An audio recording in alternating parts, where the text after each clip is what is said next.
Hey friends, good morning. I hope everybody's well. It is an amazingly cold morning. I love the cold. I used to hate the cold as a kid, and I loved the heat. Now I love the cold. So it felt really good to be out walking. I have a friend in Burnsville, and he's told me how bad it is, but I have a friend whose boyfriend lives in Burnsville, and they were able to drive around in his truck and gain access to areas that have been kind of forbidden because it's not safe at all. But they're helping get supplies in and helping people that are still stranded, and there's like a deep need there. And so I just wanted to talk about that a little bit because not a lot of people are talking about or highlighting Burnsville. The videos and the pictures she sent me are horrific. Like, the damage is so horrible there. So many people have seen things that they're just not, they don't have the aptitude or the ability to digest and process. So I might be heading out there to do some grief work and to do some processing and some trauma-informed care with people out there. She's gonna try to put me in touch with the right people. But for people following that wanted an update on Helene and what's happening here, Swannanoa, Marshall, like the whole downtown Marshall area has been annihilated. There are parts of Fairview, I think it's called Flat Creek. I've mentioned this before in one other area. It's a lot. I mean, I had a friend that I just took out to the woods to a trail system that's opened for a long hike because he saw rescuers pulling bodies out of a creek while he was volunteering in Swannanoa, and one of them was a child. And he just flipped his shit. Like, he went home, he started having panic attacks, he couldn't sleep. And he already, this is somebody who already, like most people, life happens, right? So he had a lot of personal stuff going on. And then Helene has just compounded all of this for him. And my heart broke for him. And, people are very resistant to help. I'm offering up yoga. I'm offering up Reiki. I'm offering up other services. People are super resistant. People don't tend to put their mental health first. I mean, Maslow's hierarchy of needs, basic needs need to be met. We need to be getting people water, food, and shelter. But the mental health aspect has to coincide with that. It has to. I saw this with 9/11. I was talking to people 4 years later who worked with my then husband who were like, I still don't want to leave the house. I have nightmares about everything that I saw because they never got help. I don't want this to happen with this. And I am really peeved at how much stuff is going on and not being talked about. I'm trying to be very careful because, I work for an amazing company. I don't want anything I do on my channel. I need to make it very clear that all of this is separate from everything I do, from my yoga business, from my professional work. But there are too many people coming to me and telling me crazy stories about hardcore interference from FEMA. One story I'll share, and I just know this is true because I know the people who are telling me this story, and all these people can't be lying. They were in their community. There was no government help. Nobody was coming. So the community members jumped in, and like all good rednecks and hillbillies do, they got out their gear and they went to work. And they were using their own chainsaws. I believe it was like day 5 or 6.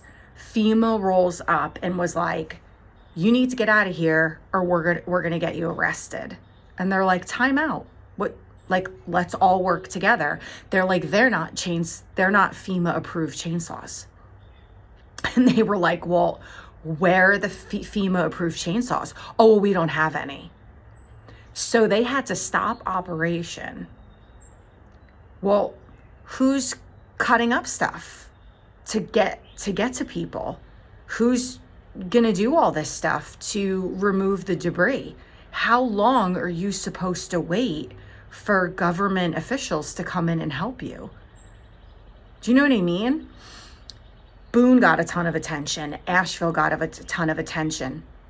And all these other people had to just wait it out and ride the wave. Our country couldn't figure out another process or procedure to get help in as quickly as possible to these backcountry areas. I understand there's processes and procedures, and I understand there is a chain of command. There are priorities. Wilderness first aid, in all of my training, there are priorities. If I came across the scene of people injured in the wilderness, I have to assess the scene and go to the person that I feel needs me the most. It is reality. It's the same thing with triage in a hospital. This is the reality. I get that. But we're on day, 14? And people are still stranded, and there's still a shit show happening among certain areas.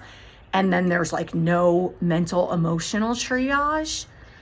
So another story that I'll share, and again, I will never disclose names, but this is a good friend.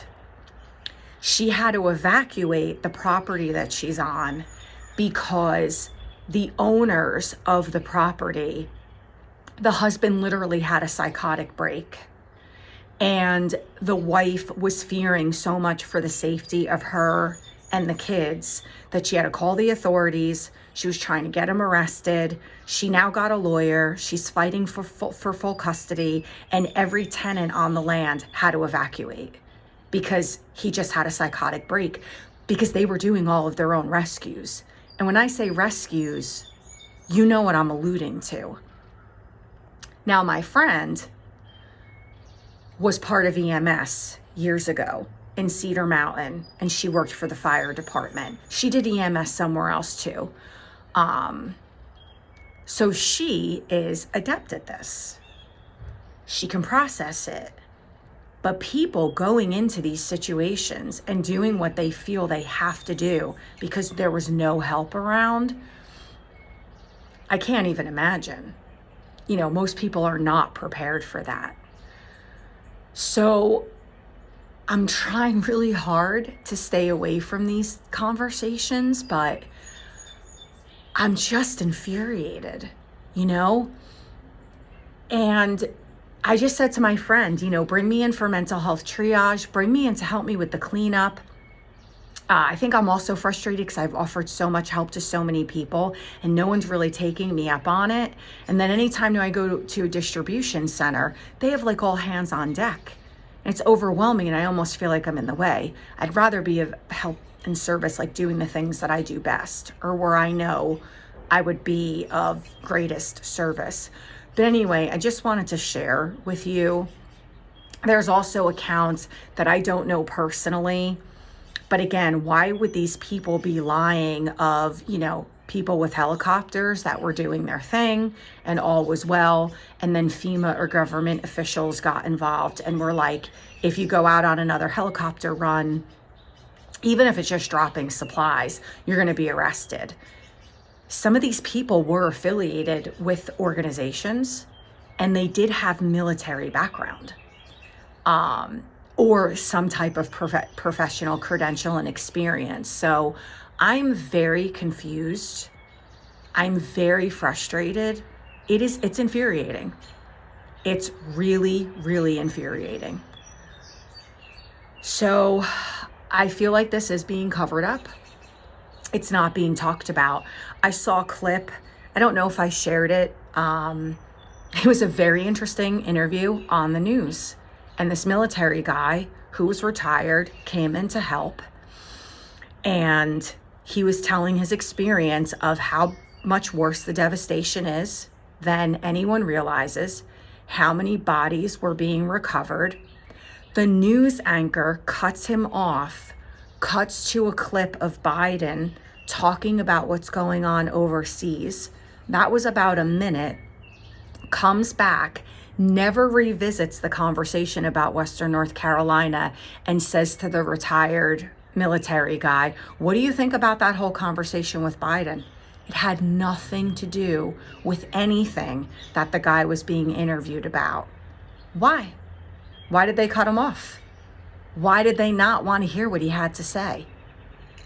Something just isn't right. It just doesn't make sense. It's not adding up. Love you. Talk to you soon.